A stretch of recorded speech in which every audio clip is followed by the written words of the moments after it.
اس میں تسألہ میراثا من رسول اللہ مما افاء اللہ علیہ بالمدینۃ وفدک وما بقی من خمس خیبر.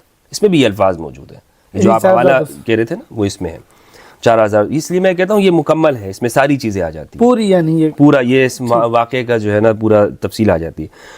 اچھا، اس پر فاطمہ ابو بکر کی طرف سے خفا ہو گئی صحیح، اور ان سے ترک تعلق کر لیا. صحیح. یہ ترک تعلق کا ترجمہ انہوں نے کیا، یہ یہ سلفی عالم ہے ابو داؤد صاحب. جی. اور عربی کے جو الفاظ ہیں میرے بھائی، فہجرتہ غضبناک ہوئی، ان کو چھوڑ دیا، ہجرت سے الفاظ ہے، صحیح. ان کو چھوڑ دیا. فلم تکلمہ حتی توفیت، اور اپنی وفات تک ہی ان سے کبھی بات ہی نہ کی، ٹھیک. اپنی زندگی کے آخری ایام تک بات نہ کی. اور فاطمہ رضی اللہ عنہا وعلیہ السلام حضرت صلی اللہ علیہ وآلہ وسلم کے بعد 6 مہینے تک زندہ رہیں، یعنی جب تک زندہ رہیں جی کوئی کلام نہ کیا، کوئی کلام نہ کیا. ٹھیک.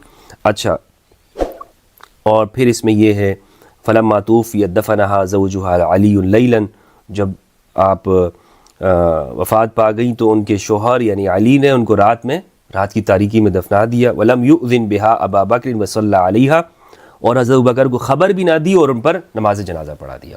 یعنی نماز جنازہ پڑھنا اس وقت میں، یہ ہمارے یہ بات ہے اہل سنت میں کہ خلیفہ وہ پڑھاتے ہیں، تو حضرت امام علی علیہ السلام نے اس وقت میں حضرت ابوبکر خلیفہ ہیں لیکن ان کو بتایا تک نہیں، ان کو انفارم بھی نہیں کیا اور حضرت زہرا کو دفنا دیا. یہ بات یہاں تک ختم ہو گئی کہ مطالبہ کیا تھا، اراضی کیا تھی.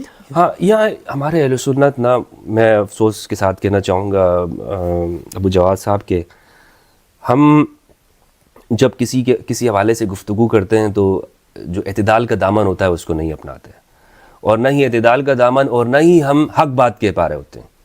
ٹھیک ہے، مثلا حق بات یہ ہے کہ جتنی جو بات ثابت ہو کم از کم اس کو تو مانا جائے نا.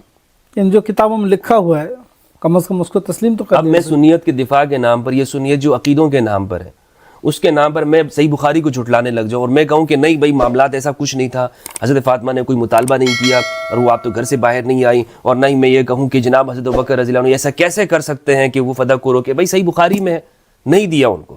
اب جب یہ بخاری کے اندر ہے تو میں اپنی جانب سے تو کچھ نہیں اضافہ کر سکتا. اگر ان کا انکار کرنا ہے تو وہ حدیث اپنے آپ کو کہہ دیں. ہاں، یہ اصح الکتب بالا کتاب اللہ ہے، یہ ہے صحیح مسلم ہے. اور ہمارے جو اساتذہ ہیں سب نے، جو اکابرین ہیں، انہوں نے اپنی کتابوں کے اندر واضح طریقے سے اس چیز کو لکھا ہے. تو اس پر یہ نہیں ہونا چاہیے کہ ہم کہیں کہ میرے بھائی ان معاملات کے اوپر آپ بحث نہ کرو، گفتگو نہ کرو. بھائی امت کے اندر ہے نا یہ معاملات ہیں، آپ مجھے بتائیں سنی شیعہ کے اختلاف موجود نہیں ہے؟ بالکل ہے. تو اس کے خاتمے کا یا اس کو ایک جگہ پہ جانے کا اس کا کیا طریقہ ہے کہ ہم ان ساری چیزوں کو گفتگو نہ کریں؟ بھائی آپ یہ کہیں کہ کتابوں میں یہ بات موجود ہے، آپ کی کتاب میں اس درجے پر ہے، اس کتاب میں یہ یہاں پر ہے، ہم ایک صحیح طریقے سے معاملے کو حق کے طالب علم ہو کر سمجھنا چاہتے ہیں. ہم طالب علم نہیں ہوتے، ہم بخاری کو پڑھانا چاہتے ہیں، ہم استاد بننا چاہتے ہیں. یہ بخاری صاحب بھی اگر میرے زمانے میں ہوتے ہیں نا تو آپ یقین کریں ہمارے جو علماء ہیں ہم کہتے ہیں نہیں بخاری صاحب آپ نے یہ بات اس طرح نہیں کی، آپ کو یوں کرنی چاہیے تھی، ایسا کرنی چاہیے. آپ کو پتہ نہیں ہے حضرت ابوبکر رضی اللہ عنہ کا مقام اور پتہ نہیں کتنی 295 تو حضرت بخاری کے اوپر لگ جاتی.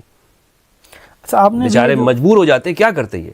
اور ویسے ان کے زمانے میں بھی ان پر لگی ہے، یہ پورا شہر سے دربدر کیے گئے تھے امام بخاری کو. امام بخاری رحمہ اللہ، وہ اس مسئلے کی وجہ سے نہیں، وہ مسئلہ خلق قرآن کے اوپر ہے، وہ الگ معاملہ ہے. آپ نے فرمایا کہ سیدہ نے جہاں تک کلام نہیں کیا، اس کے متعلق 2 چیزیں ہیں. یہ صحیح بخاری ہے، سنن ترمذی کے اندر اسی روایت کو نقل کرنے کے بعد امام ترمذی فرماتے ہیں اور آج کل کے علماء بھی یہ کہتے ہیں کہ سیدہ نے اس فدق کے معاملے میں کوئی کلام نہیں کیا. یعنی یہ نہیں کہنا کہ مطلقاً انہوں نے کوئی بات کرنا چھوڑ دی تھی یا کوئی ایسا معاملہ نہیں تھا، نہیں، بلکہ حضرت اسماء بنت امیس رضی اللہ تعالی عنہ جو حضرت ابوبکر کی زوجہ ہیں، وہ تو غسل و کفن کے تمام معاملات میں حضرت سیدہ کے ساتھ تھیں. تو یہ کیسے ممکن ہے کہ زوجہ کو پتہ ہو تمام معاملات کا اور ان کے شوہر کو پتہ نہ ہو؟ ایک سوال یہ ہے، اس کا آپ جواب دے دیں تو اس پر یہ سوال جو ہے اسماء بنت امیس رضی اللہ عنہ، اسماء بنت امیس رضی اللہ تعالیٰ عنہ وہ حضرت جعفر طیار رضی اللہ عنہ علیہ السلام ان کی زوجہ ہے، پہلے ان کی زوجہ تھی، حضرت حبشہ میں ان کے ساتھ گئی ہیں. اور یہ بڑی